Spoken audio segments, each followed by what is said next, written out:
Assalamualaikum warahmatullahi wabarakatuh. Perkenalkan, nama saya Fedayanti dari akuntansi D 2019, NIM 7211419069. Di sini saya akan menjelaskan materi tentang pengantar sistem informasi. Sejarah sistem informasi ada 3. Yang pertama, evolusi peranti keras komputer. Menurut insinyur Universitas Pennsylvania mengatakan bahwa pada tahun 1946, komputer otomatis universal pertama kali dipasarkan secara luas. Kemudian, pada tahun 1951, Univa pertama kali dipasang di sebuah organisasi pemerintah. Dan pada tahun 1954, Univa pertama kali dipasang di sebuah organisasi bisnis. Yang kedua, komputer berukuran lebih kecil. Seperti komputer mini, yang merupakan skala kecil yang sangat cepat diikuti oleh komputer kecil lainnya. Ini bisa disebut dengan komputer mikro. Ketiga, hukum Moore.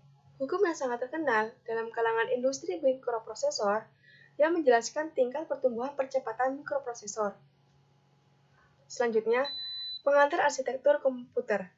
Inti dari sebuah komputer adalah prosesornya.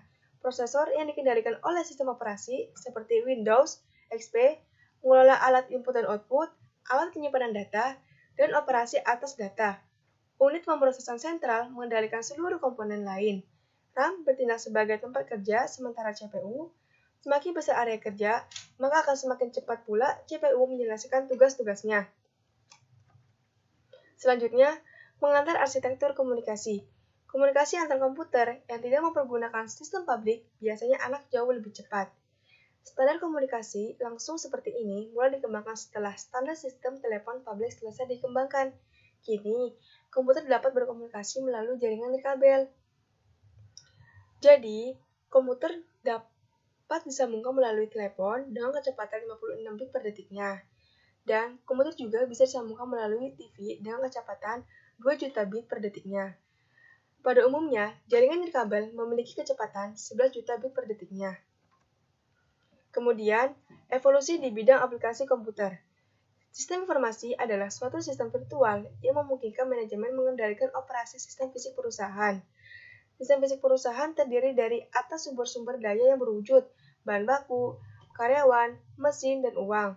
Sedangkan, sistem virtual terdiri atas sumber daya informasi yang digunakan untuk mewakili sistem fisik. Contohnya, sebuah persediaan barang untuk menyimpan barang-barang, itu disebut dengan sistem fisik. Sedangkan, file persediaan yang berbasis komputer, itu termasuk dengan sistem virtual karena mencerminkan secara fisik. Sistem pemrosesan transaksi. Sistem virtual perusahaan adalah kombinasi dari proses manual mesin, pembukuan yang digerakkan oleh kunci, dan sistem kartu berlubang yang memproses data perusahaan.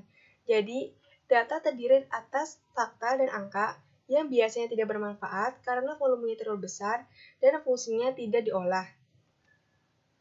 Sistem informasi manajemen, atau biasa kita sebut dengan SIM, merupakan sebagai suatu sistem berbasis komputer yang membuat informasi tersedia bagi para pengguna yang memiliki kebutuhan serupa. SIM akan menghasilkan informasi melalui penggunaan dua peranti lunak. Yang pertama, peranti lunak pembuatan laporan yang menyebabkan laporan berkala dan laporan khusus. Laporan berkala dikodekan dalam suatu bahasa program dan disesuaikan dengan jadwal tertentu. Sedangkan laporan khusus dibuat sebagai tanggapan atas kebutuhan informasi yang tidak diinspirasikan sebelumnya. Nah, kedua, model matematis. Untuk menghasilkan informasi sebagai hasil dari simulasi para operasi perusahaan. Sistem kantor virtual, sebuah bentuk aplikasi layanan perkantoran dalam format virtual yang bekerja secara online. Nah, aplikasinya itu seperti email, konferensi audio, konferensi video, dan konferensi komputer. Kemudian, sistem pengambilan keputusan merupakan bagian dari sistem informasi berbasis komputer, termasuk sistem berbasis pengetahuan yang dipakai untuk mendukung pengambilan keputusan dalam suatu organisasi atau perusahaan. Jadi, dalam suatu sistem dapat membantu manajer atau kelompok kecil manajer lainnya untuk menyelesaikan suatu permasalahan. Kemudian, sistem perencanaan sumber daya perusahaan merupakan sistem komputer yang memungkinkan manajemen seluruh sumber daya perusahaan dalam basis ke seluruh organisasi.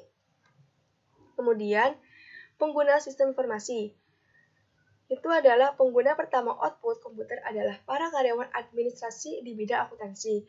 Beberapa informasi, seperti yang dihasilkan sebagai produk sampingan dari aplikasi akuntansi, juga tersedia bagi para manajer.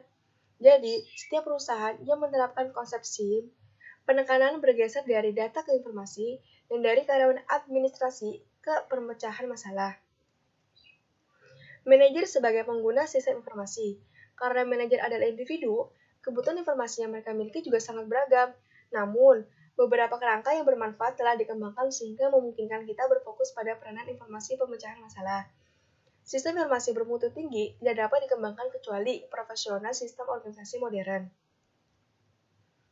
Peranan informasi dalam pemecahan masalah manajemen. Bahwa pemecahan masalah merupakan salah satu aktivitas utama yang seringkali menentukan berhasil atau tidaknya karir manajemen. Pemecahan masalah dan pengambilan keputusan. Hasil dari aktivitas pemecahan masalah adalah solusi. Memikirkan masalah sebagai sesuatu hal yang selalu buruk adalah suatu hal yang mudah untuk dilakukan, karena kita jarang mengartikan frase mengambil keuntungan dari sebuah situasi. Sama halnya dengan kita mengambil frase memperbaiki situasi yang buruk.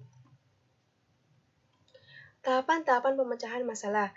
Menurut Herbert A. Simon, ilmu manajemen pemenang hadiah Nobel, mendapatkan pengakuan karena mendefinisikan 4 tahapan dasar pemecahan masalah yang telah diakui secara universal.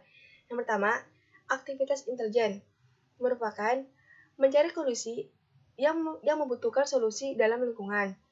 Yang kedua, aktivitas perancangan, merencanakan, mengembangkan, dan menganalisis kemungkinan tindakan.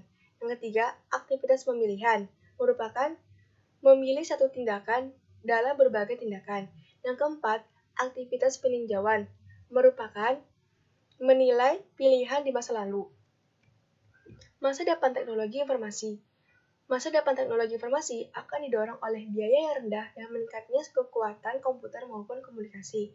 Kekuatan komputer diukur dalam kecepatan pemrosesan, kapasitas penyimpanan data, dan keragaman alat-alat input dan output. Kemajuan ini mengindikasikan bahwa di masa depan komputasi akan rendah biaya, berukuran kecil, bergerak, dan terhubung. Untuk mengambil keuntungan dari segala kemungkinan ini, manajer harus belajar untuk menerapkan sistem informasi ke dalam pengambilan keputusan.